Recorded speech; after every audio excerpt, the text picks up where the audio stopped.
I wish I had enough time to cover everything, but I don't. So I'm going to pick out kind of the most important things and make sure I get to those right off the bat. So, is it going? Okay, I see the red light. I'm going to ask you a question. I want you to think for a moment and tell me, how long would you estimate the typical college freshman can read material in their book or in their notes and effectively be learning what they're reading? Okay? Okay? 5 minutes, says Chris. 25 minutes? Hour? Now let me ask, anybody think more than an hour? How long?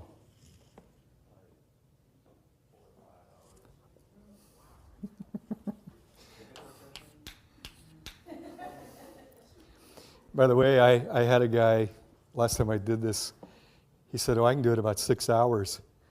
And I just, well, then I found out he is a medical resident, just finished medical school. His wife was in my class. And indeed, my daughter's fourth year med, oh yeah, 4 or 5 hours, but that's not typical, I can tell you, okay? Anybody less than 5 minutes? Okay. So we got 5 to maybe 4 or 5 hours. A study was done, I believe the University of Michigan. They asked students to do the following thing. When you're ready to study, you've got all your materials, you're back in your little dorm room or your place you live, check your watch, start working. The moment you feel that sense of, I've read it, but it's not coming through, and it's like, I'm wasting my time, and we all get that feeling, note what time it is. Record that, bring it back. And they had many, many hundreds of freshmen and sophomores do this, and then somebody took the time to compile it. And typically, right about 25 to 30 minutes. By the way, it's also true of lectures. And you've all proved it to yourself. You come into a lecture, you're really alert, check the clock at about 25 after, it's like, yeah, and I see it in every class I teach, but how long do we teach? 50 minutes. And yet, probably most of the learning, if it's going to happen, is in the first 25 to 30. Okay. I'm going to talk about a person, because I also like to teach by anecdote. A woman named Jeanette. I was a junior at Western, she was a freshman. Because I was a junior, I could live off campus. Those days, colleges were your parents in absentia. She had to live in a dorm because she didn't have a relative in town. We were dating. She got her first quarter at Western a D average, 1.0, 15 credits of D. She decided she really needed to buckle down, plus the school said, if you don't make it up, you're going to be kicked out.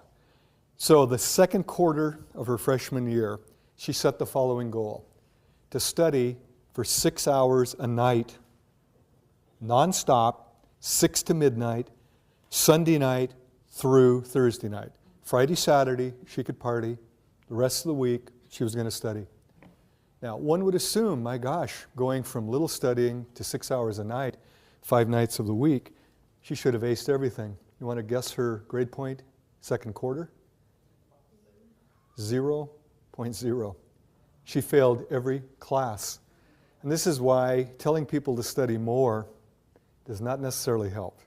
In some cases, it might actually worsen their performance. What I want to do is show you graphically what I'm talking about.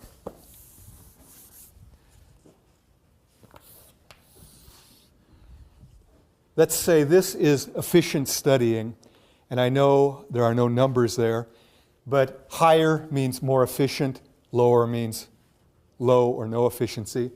And this axis, we're looking at time. Here's what happens for the average student. For her, 6 o'clock in the evening, after her supper at the residency dining hall, she plopped herself down at her little study area and started studying. But here's what happened. By about 6:30, she was in a major slump. But what was her goal? To study 6 hours. So she continued to sit at her little desk and stare at pages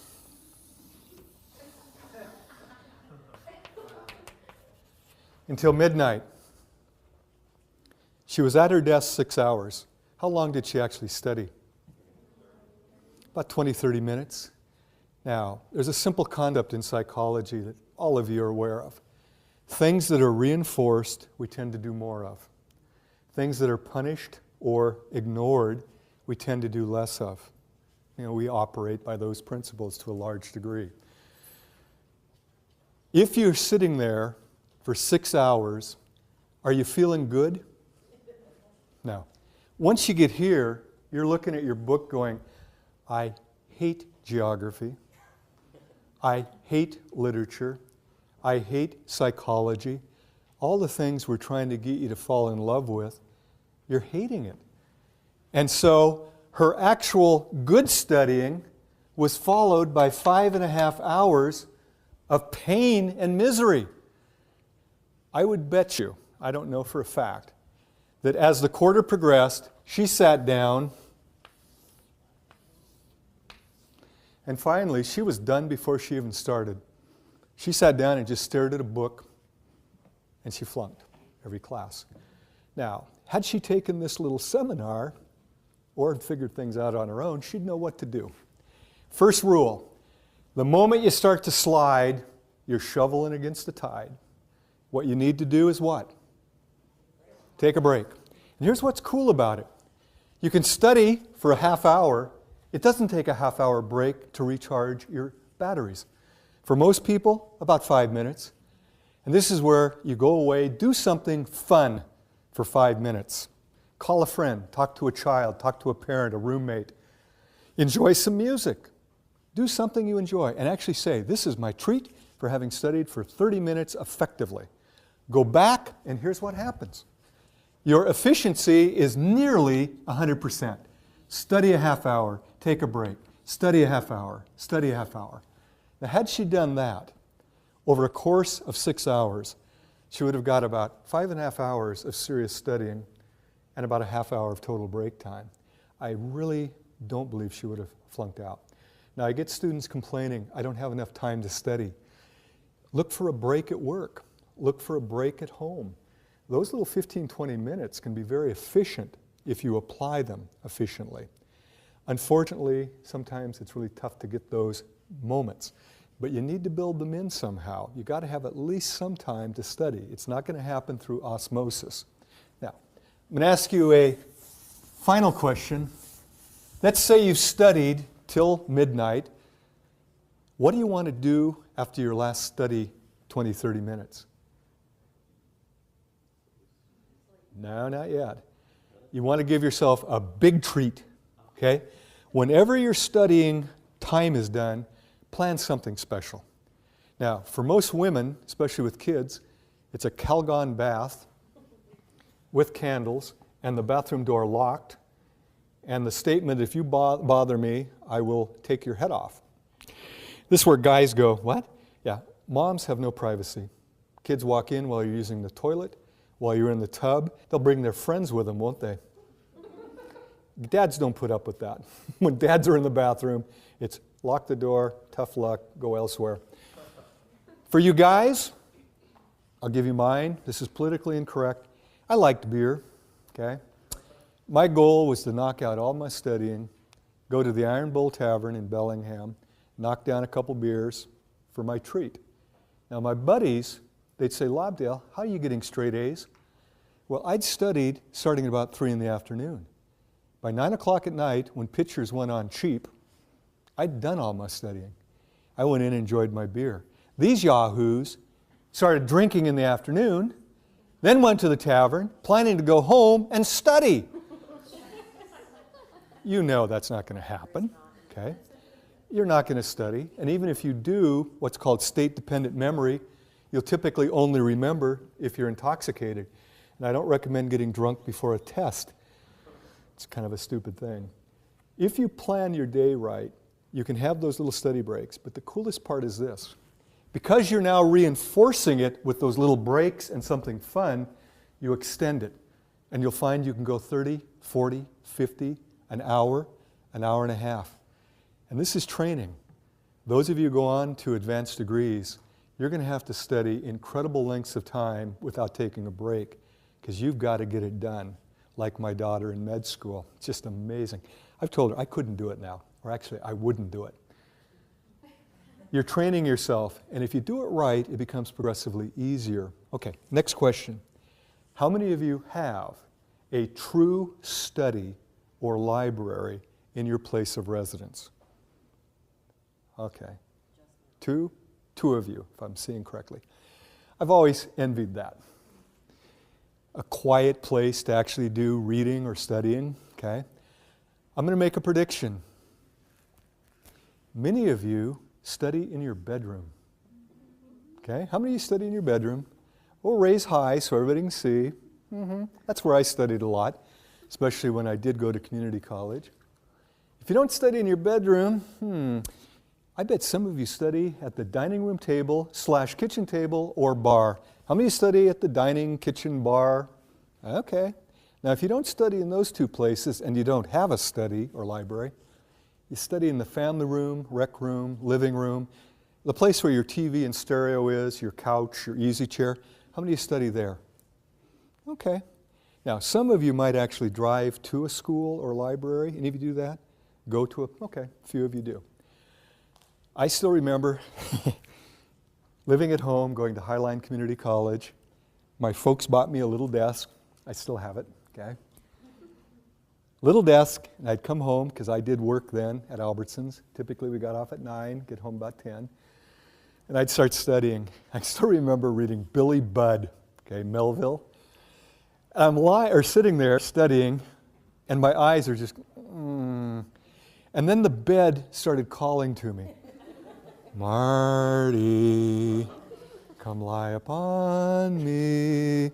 Now, those of you who've studied the Greek, the idea of the sirens calling sailors to the rocks, oh, it's real.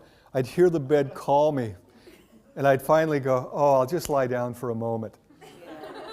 Next thing, my mom would be yelling, Marty, you're late for your English class. And he's like, oh, God, I didn't read Billy Budd, and I'm screwed.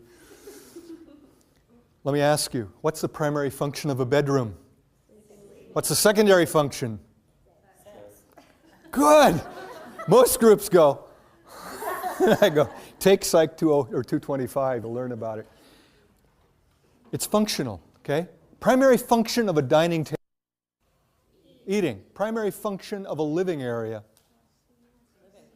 Okay? Recreation, socializing, right? Now, a lot of students don't realize how much we're controlled by environmental cues. How many of you been to the Tacoma Mall? Funny, isn't it? Why'd you raise your hand? Have you ever been to Tacoma? You answered. Why didn't you go like this? Why? Because if I'm asking the entire class, you've been trained to do what? And you don't even think about it. How many have been to Tacoma Mall? Hands go up, okay? But if I walked up to you, Chris, you ever been to Seattle? Totally stupid, right? When you're talking face to face, you respond verbally, okay? When you ask a group, hands come up. Now, here's what's bad. Now that I've tricked you, you won't raise your hand. It's like, I'm not going to raise my hand. Okay? But can you see how powerful it is? Without thinking, because we're in a classroom, how many have been to Tacoma Mall? Hands shoot up. Same is true of going in your bedroom and trying to study. You're in the bedroom. Now, a piece of research done at University of Hawaii. Researchers asked the students, what's the biggest problem with studying? They said, we can't get into it. The university in question had primarily dorm rooms. Very few commuter students to the university. Most of you have seen a dorm room. Oh, okay. Most of you have seen a dorm room. They're usually rectangular if it's a duplex. One side bed, another side of bed, everything kind of mirror image. Study area, right? You got a closet or wardrobe. So it's real interesting. In one room, you sleep, you groom, you talk with people, you socialize, you study, you snack. You're all in one room. It's a multi-purpose room. And yet you're supposed to study. If your door is open, what happens? Everybody, hey, Lobdell, what's up? You know, and then they got to come in and talk to you. Very quickly, you can't get to studying. Well, the professors heard that the students couldn't get into studying, but they knew what the dorms looked like. In the Hawaiian dorms, all of the rooms had a gooseneck lamp. So the professor said, we're going to try a little experiment. Take that lamp, make a little sign, and put it on it, study lamp. Okay? Use it only for studying. You don't dress by it, you don't have BS sessions by it, you don't snack by it, you don't clean the room by it, nothing. You use the other lights for all other functions. Here's the way it works, and it's so easy. Every one of you can do this. Get a little lamp. You probably have one already. If you don't, my gosh, yard sale, garage sale, you can pick them up for nothing. Get that lamp, and it becomes your study lamp. So if you have to study in your bedroom, turn your desk away from the bed. That's the like, how many have been to the mall? It makes you want to go to sleep. By the way, you can't study in the bed. It's also bad for your back if you know about posture. Turn your back to the bed, have a blank wall, have your lamp, have your books ready to go, because you can futz away a lot of time getting ready, can't you? How many of you can futz and futz? Yeah. You're ready to go, turn on the lamp, and start studying. The moment you lose your edge, 15, 20, 30 minutes later, turn the lamp off, get up, and leave the desk. What you're training yourself to study while seated there. And it becomes increasingly automatic, as did the raising of the hand. You sit, turn the lamp on, and you're ready to go. It's like magic. The students who did that were 1 grade point higher the next term compared to the control group that didn't do it. 1 grade point simply by creating a study area. Now, if you study in the kitchen dining, remove all food cues, because I know what happens there. You start thinking, turkey in the fridge. Yeah, Swiss cheese in the fridge. Oh yeah, sandwich time. How many of you have studied and created sandwiches? It takes about a half hour to make a really good one. You eat it, so damn good, what do? Make another one. And pretty soon, not only are you not studying, but you're getting the spread going, okay? You're really frustrated then. The living area, I'm going to tell you, you can do this experiment. You try to study in the living room, and you're focused, and other people are listening to music, watching a movie, watching TV. They won't leave you alone. Hey, Marty, look, it's really good. Excuse me, I'm studying. And then they get angry at you. Well, boo on you, too. You can't study in the living area. It's not designed for that unless you're all by yourself. And you turn off the TV, turn down the stereo so it's truly background. If you're singing along to your favorite song, you're not studying. You're singing along to a song. Your brain has to be focused to be really studying, not time sharing back and forth between singing and studying. So living areas, very tough to create. But if that's where you have to do it, you bring your little study lamp in, everything else off, turn on your study lamp, and create a study there. Are you getting the idea? Now, I'm going to go through a lot of suggestions. Break it up into small chunks, reinforce it, simple to do. Create a study area, simple to do. And you'll be amazed if you take these ideas and do them. I'm going to make a challenge to all of you. It's so easy to sit through a presentation, say, yeah, it sounds good, and then walk away and do nothing. Technically, as a psychologist, if it doesn't change your behavior, you haven't learned it. It's just in your head. To be a true learning experience, you have to behave differently. So my hope is you all make a promise. I'll try at least 1 or 2 of what I talk about today, and when you find out it works, say, gosh, I'll try a 3rd one, maybe a 4th. I went back to grad school in the mid-'80s. Second time around, I actually aced every class. PLU gives pluses. I got pluses in all but 1 class. I didn't do that first time, okay? I was a good student, but not that good. I used the principles I learned about in teaching psych to become a student. I wish somebody had told me these things when I was a student the first time. It would have been a lot easier. Okay, so we've got 2 things going. Break your study up into little pieces with reinforcement. Create a study area if you don't have one. I think you said you do have a study? Yeah, when my youngest daughter moved out, I took over with them. There you go. Okay, next thing. The more active you are in your learning, the more effective.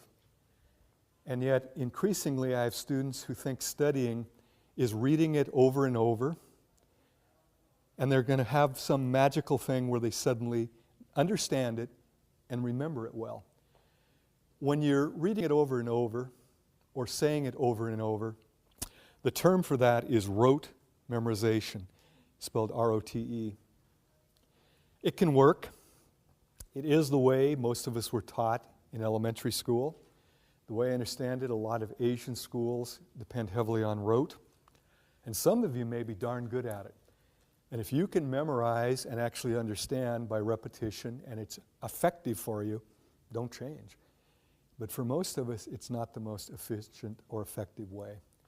The way to learn efficiently in college, first you have to decide, what am I learning? Is it a concept or a fact? A fact is the discrete little piece of information. Sigmund Freud is the father of psychoanalysis. That's a fact, okay? But understanding what psychoanalysis is a concept, okay? Understanding the name of a bone is a fact. Understanding what it does in the body gets into a concept, okay? So in studying, sometimes there are a lot of facts. In fact, I use anatomy as a good example. You got to memorize bones, muscles, organs, tissues, a lot of it. But if you simply memorize and don't understand the function of it, the comprehension of the actual concepts, it's a lot of wasted learning, really. Just to know a name of a bone is like, yes, so what? Okay? What does it do? How does it function? So, if it's a fact or a factoid, you have to approach it one way, and I'll talk about how you do that. But in most college classes, what we as professors are most concerned about is that you grasp the concept. Because concepts, once grasped, will stay with you a lifetime. Facts can easily get confused, but that's why we have Google, why we have reference books. If you know the concept, you can quickly look up the fact if you have to know that for a particular fact. Neat thing is, I get questions, who has more advantage, younger students or older students? Depends on what you're talking about. Most of us, as we get older, realize concepts are what are really important to make our lives better, to be effective in our work, to be effective in our personal lives. Facts, though, we realize we can look up. We can get those if we need them. Young people actually often learn facts very quickly, but they never think about the concept. And I'll give you a simple example. I'm an old guy. When I was a bit younger, I would sing along with the radio with my adolescent daughter in the car. Oh, Dad, if you don't know the words, don't sing the song. I'd say, okay, Beth, you're right. I'm not singing exactly what he or she's singing, but it's conceptually the same. What? I'd say, what's the song about? I don't know. She couldn't tell me what the song was about, but she could tell me every word in the song. That's learning facts and not seeing the concept. I, as an adult, I know the concept. I just make up my own lyrics, okay? Because I don't worry about the factual. Now, some of you are going, yeah, but my teacher does. I got to know the facts as well as the concepts. So we'll first deal with concepts. Here's the question. Can you put the concept in your own words? If you can't, you don't really understand it. Okay? It's not meaningful to you. To make it meaningful is a struggle. It's probably the biggest struggle you have as a student. But it's a struggle you need to do or you're wasting your study time. Now I'm going to give you an example. Only one of you probably in this room will understand what I just say, or will be saying. Ontogeny recapitulates phylogeny. And I knew she would get that. How many of you know exactly what I'm talking about? Raj, you do? Cool, 2 of you. Ontogeny recapitulates phylogeny. And most of you are going, it's all Greek to me. It's actually probably more Latin, but I'm not certain of that, okay? When I was a biology student, I learned about the ontogeny recapitulates phylogeny. And if you try to learn that and you don't understand it, it's going to go in one ear and out the other, okay? You can't hold on to it. But if I take a moment to break it down, ontogeny means your own development as a being, okay? You as a human, for example. Recapitulates means goes back through or recaptures, retraces phylogeny, which is the development all the way from single cell to complex mammal. Now, to make sense of that, how did all of you start in utero? A single fertilized cell, right?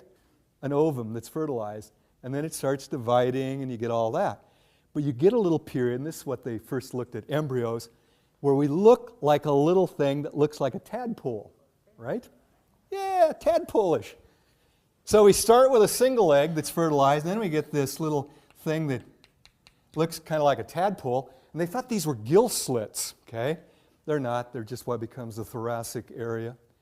But there's no legs. It looks like a little tail. Oh, we had a tail. Got the idea? Well, then we get our arm buds and we get them growing, so we now get arms and legs. And gradually, we start looking more like a human being. By the way, take an embryo of any mammal. You probably couldn't tell one from the other. Human, pig, doesn't matter. They all look very much alike, don't they? Now, you understand ontogeny recapitulates phylogeny. But if an instructor doesn't take the time to tell you that, and you just read it and go, whatever, I'll memorize it, you will forget it about as quickly as you can get through it. I'm not going to prove this. You all get to do a little memory task. Got to find the right. Here we go. I'm going to read to you 13 letters from our alphabet. You all know the alphabet, right? Should be meaningful. As soon as I finish, I want you to say them back to me in the same sequence that I give them to you. So I'll say them and then I'll go like that. Just say them back. Y, T, R, H, don't write them. A, U, S, P, D, P, A, Y, H.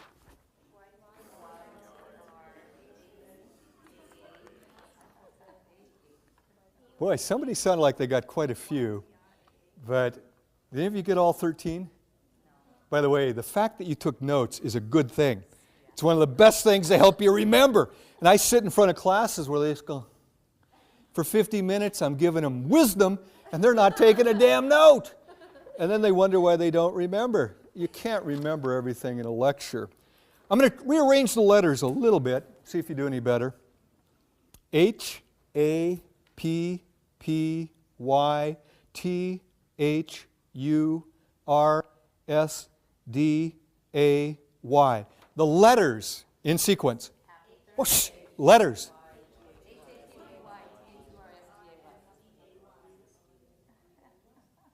Most of you got all 13. And you thought coming to this lecture you might gain nothing. I've just taken your short-term memory span, which is usually 5 to about 9 letters, and expanded it to 13. Could you give them again? What are they? Damn, you're good. Or I'm good. Now, obviously, it was a little easier. Those were the same 13 letters. Same ones. If you're studying anything conceptual and you're trying to memorize it, it's like Y, T, R. It doesn't make any sense. It's in one eye, out the other. If it's out loud, one ear, out the other. But if you take the time to discover the meaning in it, suddenly it clicks. And I could probably ask you next week what were those 13 letters, and most of you tell me. At the end of the quarter, I could ask you. Most of you could tell me. You might be confused. Was it Happy Wednesday or Thursday? But you'd guess probably Thursday. Now, some of you are in my intro class this quarter. And I do something that I wish I had time to do.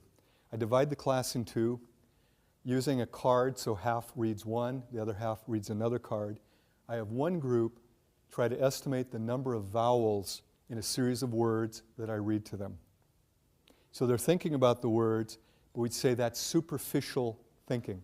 How many vowels in mosquito? How many vowels in bottle? How many vowels in elephant? And they get to write down what they think is the number of vowels. The second group are instructed.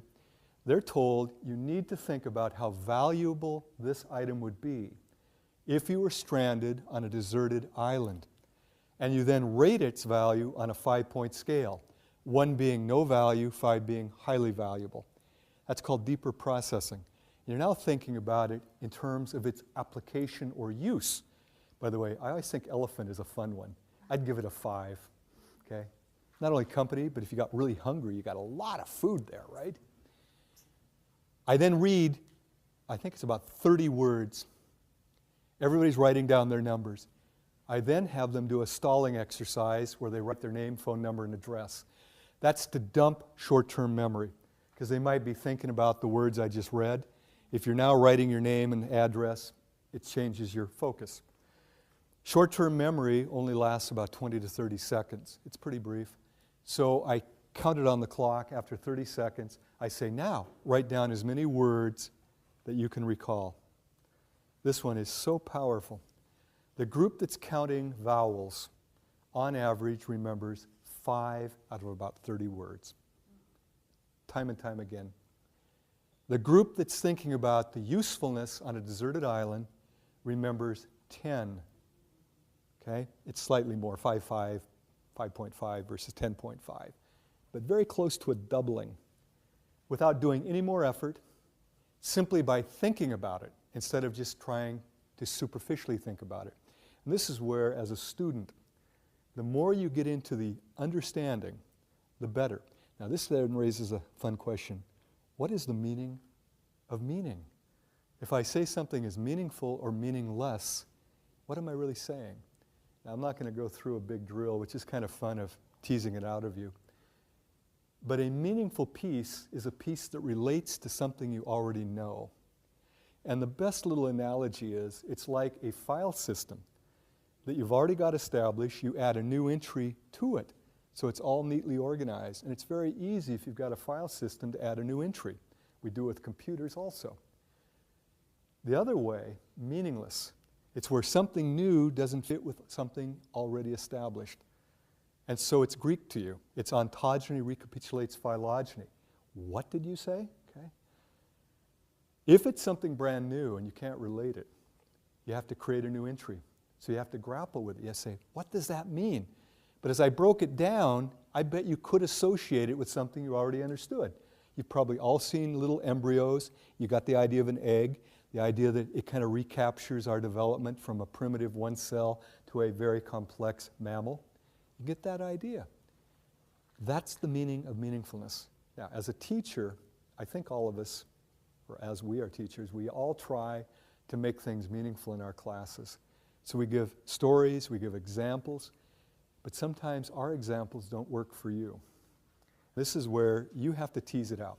So I'm going to go to a couple things to help you there. First, study groups. We underutilize them, especially community college. Would people get through med school without study groups? Not very many. Do we have vet tech back there? Dental hygiene, vet tech. Pretty sophisticated stuff they have to learn, right? Do they do study groups? No? Oh my. I would hope they do. I would encourage them to do it. Where I've got students to form study groups, performance of the groups go up dramatically. Now, part of it is probably because they're motivated to do that, so it's a bit confounded. But I'm convinced there's also the power of studying with other people. I know these concepts in psych so well, I can't see how they're confusing. But another student who's just found the answer can sometimes turn and say, Thursday, here's what it's about. And you go, is that what Mr. Lobdell was saying? God, it's so easy. But I can't do that because I don't see where the problems lie in that particular concept. Study groups are great, okay? I'm now going to tell you how many of you totally hurt yourself in studying. How many of you magic mark, highlight, whatever you call it, your textbooks? The little yellow, pink, green, glow-in-the-dark sort of things. How many of you use the markers? Those were invented in '65, year I started college. So I bought one. I turned entire books ugly orange. And then I figured it out. If you color every page solid orange, you've actually highlighted nothing. Yeah, by highlighting everything, you've really highlighted zip. So I did the clever thing, and you guys are way ahead of me. What do you highlight, folks? The most important thing. When do you do it? When you first read the book, right? Or the chapter. So you read through. Are you studying? No. I'm reading for the most important things. Zip, zip, zip. And some of you get out rulers to make it really neat. Take hours to make pretty little. Then you go back to the start of the chapter. You read the first thing you underlined and you go, I remember that. No, you don't. You recognize it. People are incredible at confusing recognition with recollection.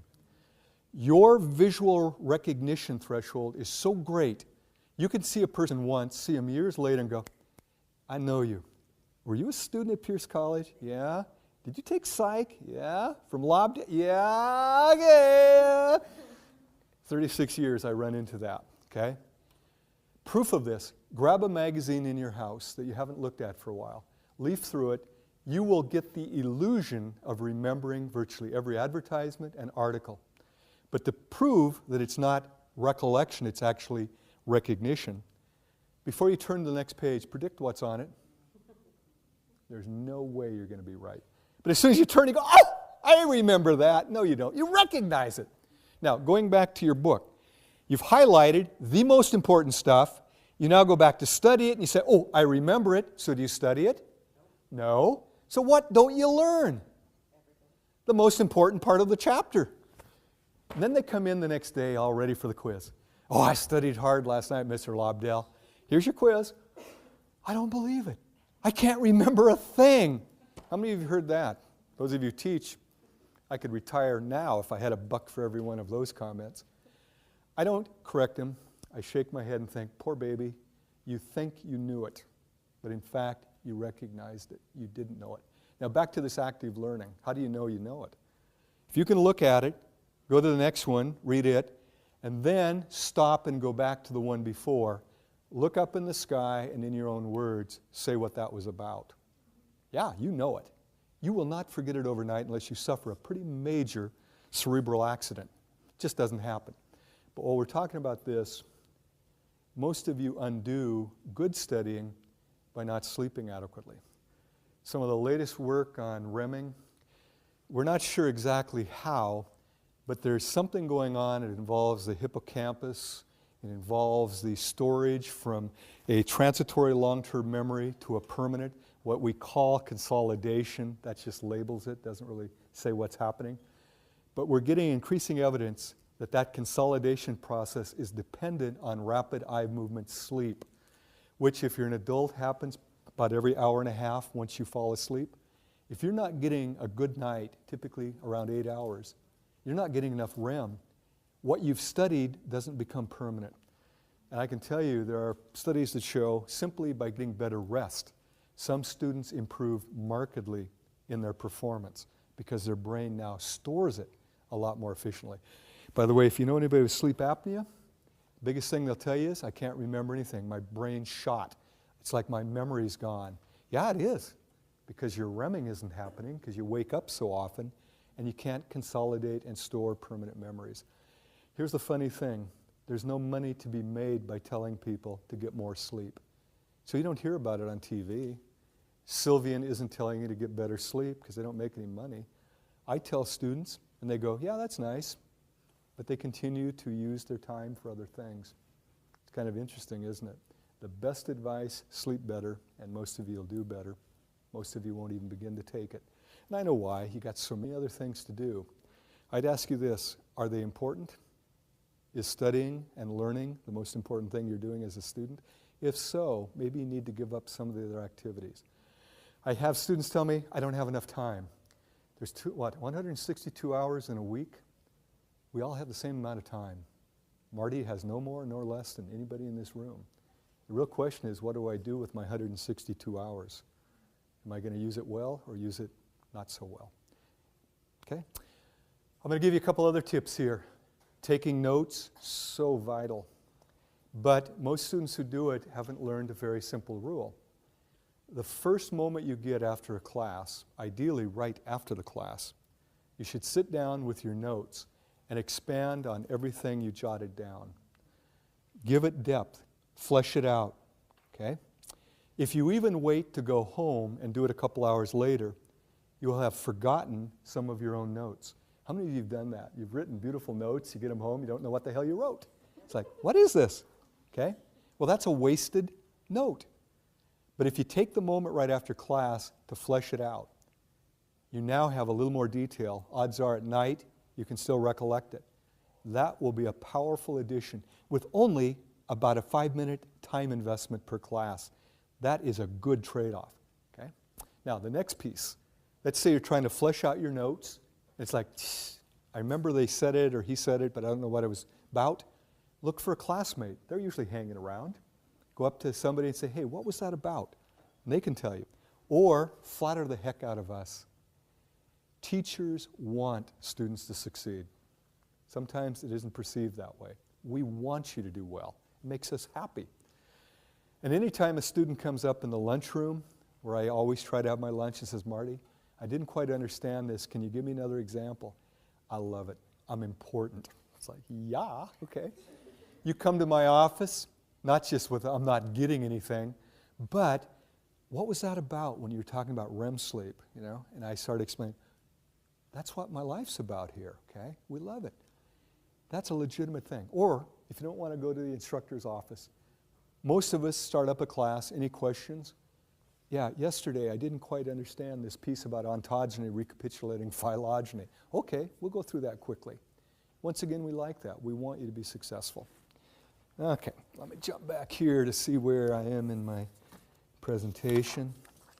Okay, I was talking about being active. Activity can also take the form of recitation. How many of you know the best way to learn is to teach somebody else?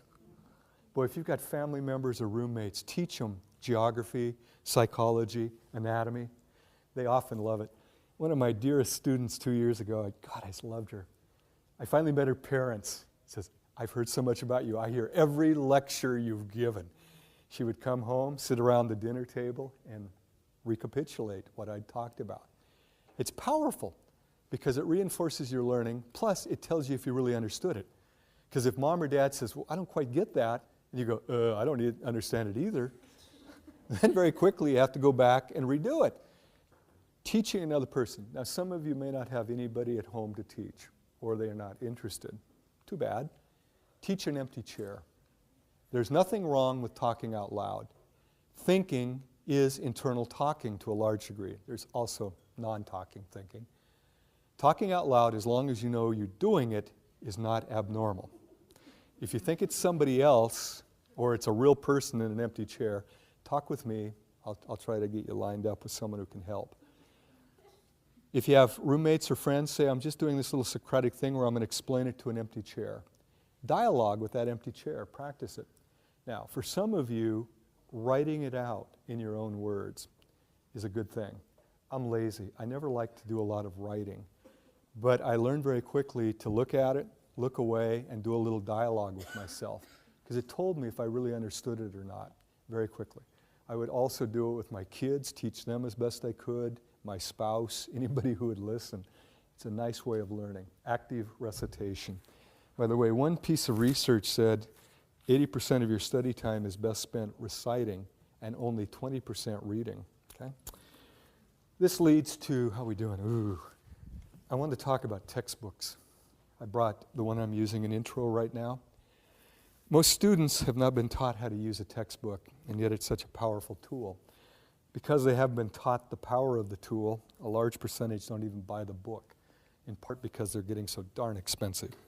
Over $100 for this little puppy here, I believe. These books are designed for what's called pedagogy. That's a fancy way of saying helping you learn.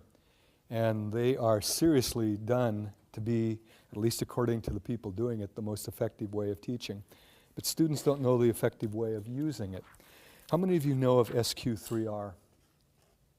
None? 1, 2. I assumed all my students were still learning this until a few years ago I asked. It died out. There's also a SQ4R. There's a newer version of it, which I'm not so familiar with. SQ3R. Survey, that's the S. Question, that's the Q. Then you have 3 R's. Read, recite, review. And we were taught this because they knew pedagogically, way back in those dark ages of the 60s, that you retain much more from a text if you survey, question, read, recite, and review. So, how do you do the survey? These are not novels. In a novel, you wouldn't want to read the last page, would you? Find out who done it, it'd ruin the whole thing. But this is a textbook. So what you do is you actually go through the entire chapter. You look at pictures, okay? What's this about apples? What's this about a duck-bill platypus? Okay. And what you're doing is you survey, you ask questions. What are formal concepts? What's a superordinate concept? What are natural concepts? Prototypes. What is a prototype? So you raise questions as you go through. It only takes a couple of minutes to survey a chapter in any class, okay? As you're surveying, you simultaneously raise questions. What you're doing then is causing you to be looking for answers. And this is a powerful thing. How many of you have noticed when you're looking through a newspaper for a piece of information, you can find it, it kind of jumps out at you? But if you're just kind of reading it haphazardly, kind of casually, most of what you read you don't even remember. There's something about it, and I can't explain it, I can only describe it. If you intend to find something, you find it. And I've got a little demonstration I could have brought where I actually show a placard with the words Boston and London printed on them. And I hold it up for 20 seconds. Out of a group this size, maybe 2 or 3 of you'd see Boston and London. Because before I do it, I tell you to look for letters, symbols, and numbers. I create what's called a set. You're now expecting not to see words, but letters. And even though Boston and London are printed on diagonal, most people don't see it. Likewise, if you just kind of go through a book without asking questions first, you kind of skizz over the content. You don't have the search mechanism going, okay? The reading followed by the recitation, I talked about that. Technically, before a test, it should be review. It should be in the barn. Now you're just touching up to make sure you haven't lost anything or confused anything. But I know how this works. Because we schedule tests, most students don't start studying until shortly before an exam. And much like my friend, they put so much time all massed together and only study for about a half hour, pull all-nighters so they don't get the good rest, come in and do poorly. You're undoing yourself. If you start studying early and do some of the things I've talked about, by the time you get to the test, you're just reviewing at that point, not truly studying. Okay, use the book correctly, SQ3R. Okay, I got one last thing, and I'm gonna get it. You've got to memorize facts. How do you do that? And I love it because I get a lot of students from anatomy coming to me going, I can't remember. What you use, mnemonics. In my view, they're quicker, easier than rote memorization, and I do use them. Mnemonics come in several flavors. We have acronyms.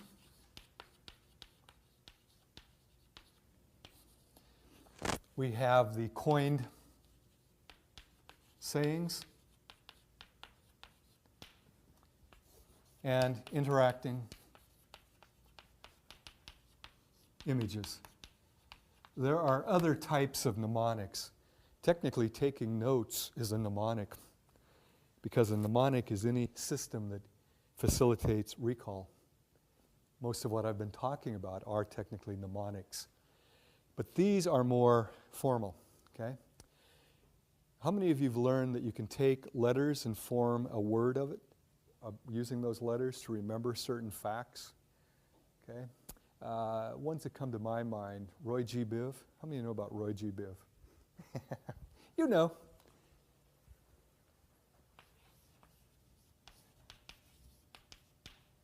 Those are the colors of the rainbow. Now, if you're in an art class, that could be important. If you're taking physics and you're learning about the spectrum of light when it goes through a prism, or you're breaking down light in anything that refracts it out, like a rainbow, you know. Colors are what?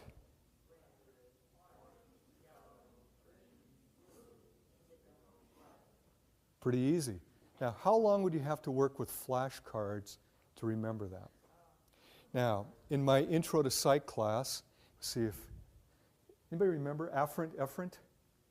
You can tell me. We both talk about this. Afferent neurons in the periphery, what do? Impulses towards the From sensory receptors toward the CNS. Efferent, away from the CNS, effector. to the effectors, muscles basically, okay? The trouble is, when you're teaching this, and this is good for you to know as students, anytime two things are highly similar but not the same, you get maximal interference. That's how we talk about problems with remembering. So you memorize it without really knowing it, and you're sitting there on a quiz going, oh yeah, it's afferent. No, it's efferent.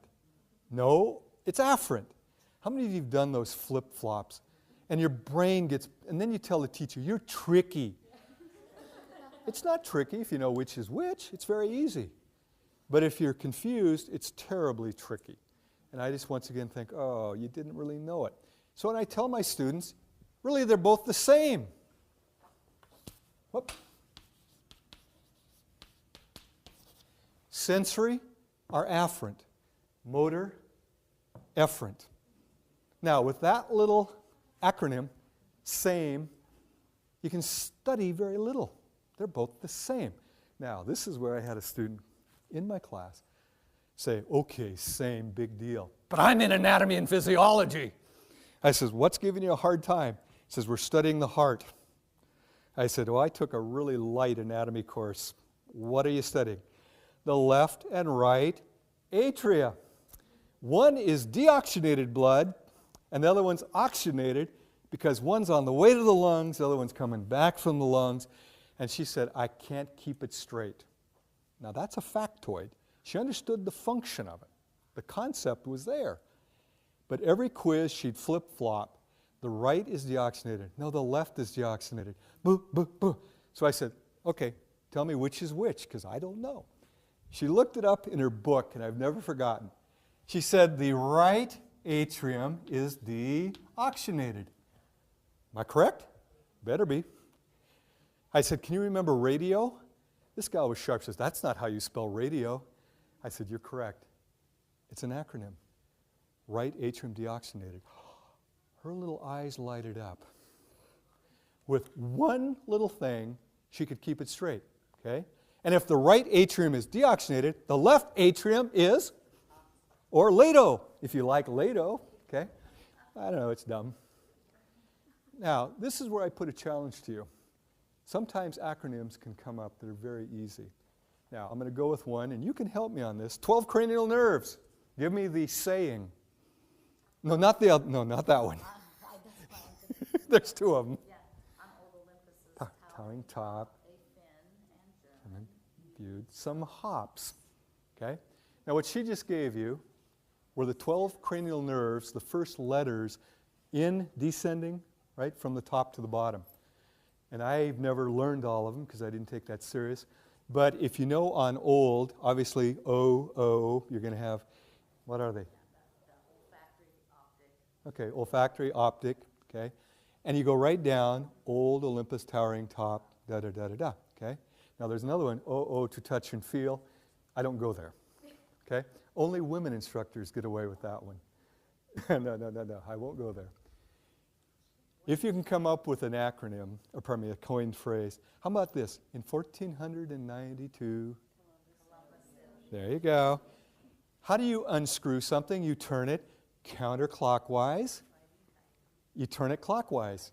So I tried to teach my son this. He says, no, Dad, it's righty-tighty, lefty-loosey. That's another saying. It's perfectly good. It's just one that I didn't know. How many days in the calendar? 30 days, hath September, April, June, and November. We used to learn that. They don't do it anymore. You kids have learned knuckle counting. January, February, March, April, May.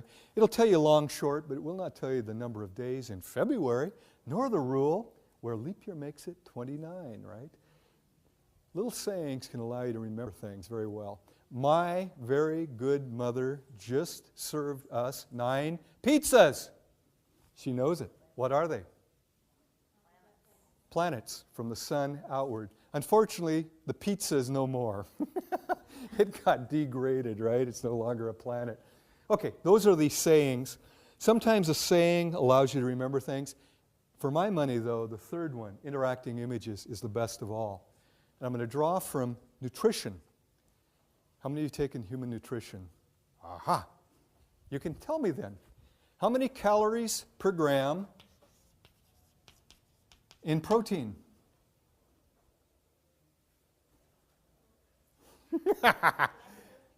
Dang! Do you remember? Oh, no! It's 4. By the way, some books say 4.5. Calories per gram in carbos? 4. Calories per gram in fat?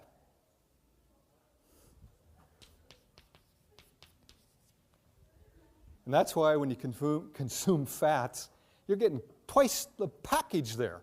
It's why Eskimos eat a lot of what? Fat. They need energy. It's why if we eat a lot of fat, we get the gut going. I had a woman come in, sweet lady, 40 years old, crying, "I'm too old to learn." What? I said, "I'm older than you. I can still learn. Come on, what is this?" She was taking human nutrition. She understood the concept of protein, the concept of carbos, the concept of fat. She says, "I can't remember the details." That's typical as we get older.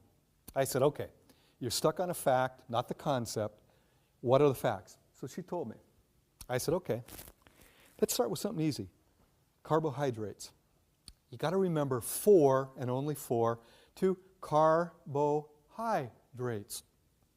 Carbohydrates. Starting to see? Interacting image. How many syllables in the world? Just say it. Carbohydrate, 4. Now, I said there's an easier one. When I hear the word carbohydrate, that first part, C-A-R, is what? What's C-A-R? Car. How many wheels on a car? 4. Cars have 4 wheels. Carbohydrate would have 4. Now, how many know about racing? You got the pro car circuit.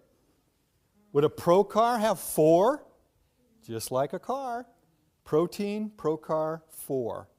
Now she's starting to see what I'm getting at. Fat, fat. How do you remember 9 in fat? And she goes, "That's my problem. I can't remember." Well, let me ask you. Some of you know about cats, vet tech, right? How many lives do they have? 9 lives. Now, there's also an expression for rich people. What do we call a rich person regarding cats? Would a fat cat definitely have 9 lives? So I picture fat cats with 9 lives. This woman was almost gleefully happy. 9 calories per gram in a fat cat. Now, I've used this in classes, and I try to get people to realize interacting images work even better if they're a little weird. The weirder, the better, actually. But if you share them with friends, they may go, "Ooh, my God, you're sick." So you may not want to share them all. I have a bunch, and I will not share them in this class. They keep things straight in my mind, but they would sound weird. But one gal came down, and it was so cute. She says, "Marty, I have a way to remember 9. She goes, "I was stationed in Germany. I picture a very obese Fraulein looking at a bowl of strudel, going, 9, 9. I loved it because it's a homophone, but do you think she'll ever forget 9 and fat? She'll just picture the two together. Now, the more you can create those interacting images, the easier it is to remember facts. By the way, alcohol, anybody know? 7 calories per gram. How many letters are in the word alcohol? 7. And if you're a bartender, what's the classic call drink? Seagram 7 with 7-Up. They call them 7 sevens. 7's everywhere. So the more you know about Seagram 7 with 7, it's like 7 calories per gram. By the way, that's also if you drink a lot, you get heavy quick. It's not very utilizable, but it is energy in your body, which we convert to fat fairly quickly. Okay, got the idea? By the way, eggnog, fat and alcohol, yeah, you can pork out almost instantly. I've gone beyond my time. I know that she has to be out of here. I think there might be another class. I thank you so much. There's a handout up there. There's also, God, I'm not going to do this. I've been here long enough, I don't have to. If you have questions, come see me. You were a great group. Thank you.